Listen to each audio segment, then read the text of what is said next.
کہ آج کل اکثر جو سالکین آتے ہیں وہ پریشانیاں دنیا کی لے کے آتے ہیں، پھنسے ہوتے ہیں دنیا میں، آتے ہیں تو 2-3 باتیں کرتے ہیں۔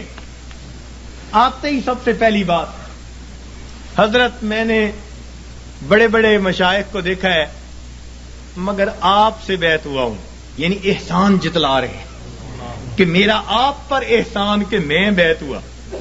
واہ واہ، حضرت میں نے بڑے بڑے مشائخ دیکھے ہیں مگر میں نے بس آپ سے بیعت کی کہ تاکہ ان کے دل میں پہلے سے یہ احسان مند ہو جائے۔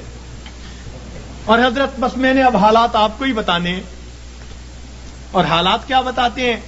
بس حضرت کاروبار کوئی اچھا نہیں چل رہا، کوئی تعویذ دے دیجئے پڑھنے کے لیے، ویسے میں نے جلدی گھر جانا ہے۔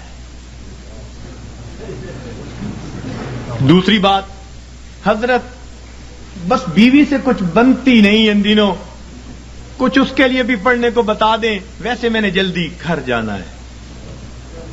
اور تیسری بات کیا کرتے ہیں؟ حضرت ورد وظیفہ تو ہوتا نہیں، کچھ خود ہی پھونک مار دیں، ویسے میں نے جلدی گھر جانا ہے۔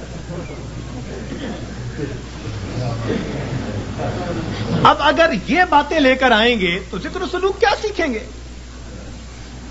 اللہ تعالیٰ ایسے تو نہیں ملتا نا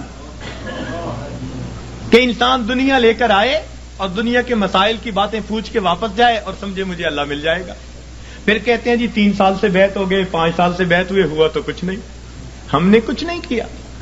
اس لیے یہ ٹاپک آج بتانے کی ضرورت پیش آئی کہ ہم اپنی زندگی کے رخ کو جب تک ٹھیک نہیں کریں گے اس وقت تک ہماری زندگی کی یہ پریشانیاں ختم نہیں ہوں گی۔